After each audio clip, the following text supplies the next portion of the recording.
كان نبتقليه إيو عافمات إيو آية كتشي إيو فكر أورس بين السجونمي ونمع إلهي سبحانه وتعالى وإلهي إسكاليه هي وإلهي لو عليه مارتين مضن الحمد لله على كل نعم أنت كدب وحنوم هذا علنا يا رجي قرتي شركا إن له باهي هي ضد كان سكاني يقولوا مهتسيهين يقبليه با وحن كلو مهد علنا يا صحافة يدنا هو إنه جرته أن يدمان وضياشة أنا ضد كذا ما كلاقان عبد الله فيصل علي أيام آل شجرنا هنا لكن وضياشة ودهم سلامية وحن شاء هاي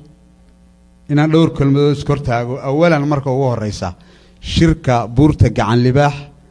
بقول كيف بقول بنتاجيريا أنا وحنا هاي أفيان كتالية السول سنة عين كولومبوس أوهايو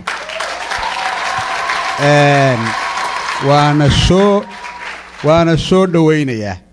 وأنا بقادينيا وحان وما سنتين وحان سديرن وجود بنيا سلان أركتدو ده سلادين تا يرتقن كوجف عوين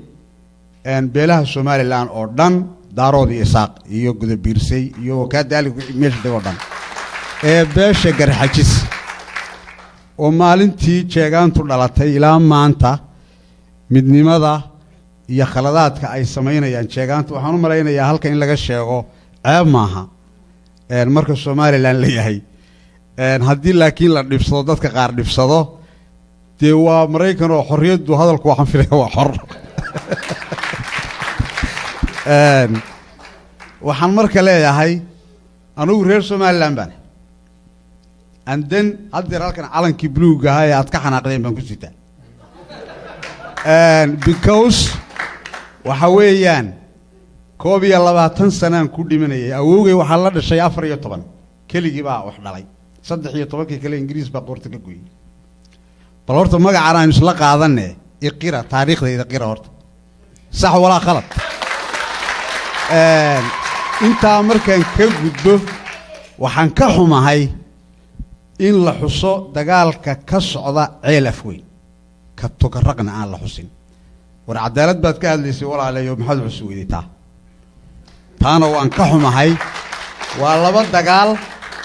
labada dagaalba dadka ku dhimanayaan waa reer Soomaaliland xaqiiqada marka laga hadlo in laga hadlo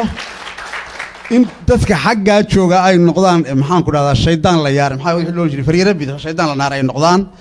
dadkana la yiraahdo waa tol te waxaas waa cuqdad weyn ku kala dhimanayna waa la wada xusayaa kan waa ka xunahay waana mid aan ku bogaadinayno salaadiinta iyo dhaqanka garxajis oo dhan idinkuna waa inaad ka xumaataan waa inaan u midowno hadalkaygu cuqdadi kuma jirto nin dudaya ma hadlo wadogti laakiin waxaan rabaa Somaliland sax ah oo wax wada leh oo calanka iyo constitutionka iyo dhaqanka iyo wax qaybta laascanood baan joogay markii wadani tartamayay raggii YouTube kan ku jira raggii salaadiinta garxajis ku soo dhaweeyay laascanood baan kamid ahaa waxaan weydiiyay hal su'aal in leeyahay Maxamuud Dhagaqol waad garanaysaan oo barasaab ka jiray Burco ayaa la socday wax siyaasi ah isagan su'aalay waxaan ku yiri Maxamuud Dhagaqol oo dhaqanka waa ka xishoonayaa barasaab baata dawlad waliba markay qorayso dastuurkeeda historyga iskuulada lagu qaato nolosheedii oo dhan bay qortaa miyaa igu diidantii waxaan idin weydiinayaa waan ku yiri bal taariikhda maanta Soomaaliland goorma la qoray xagee ka bilaabatay 19 ka bilaabatay xagaynu ku noolay intii koris horta aan isweydiina xagee ku noolay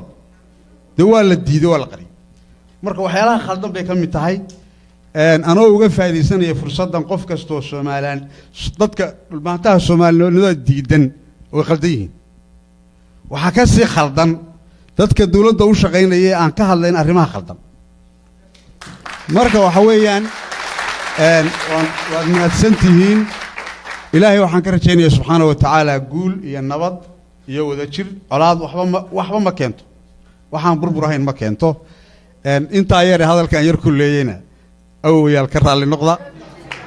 haddii aan maaragtay xumeeyay ha ku maaragtay دي كل مرة دي قرار اللي يقول يا وين أفكي قرار دور لكوا الله وأنا مهتسنتين السلام الله عليكم ورحمة الله وبركاته أنت أنقفي وأنا في الشيطان أنت أنا سيبين إلهي باكم مهتسن السلام الله عليكم ورحمة الله تعالى وبركاته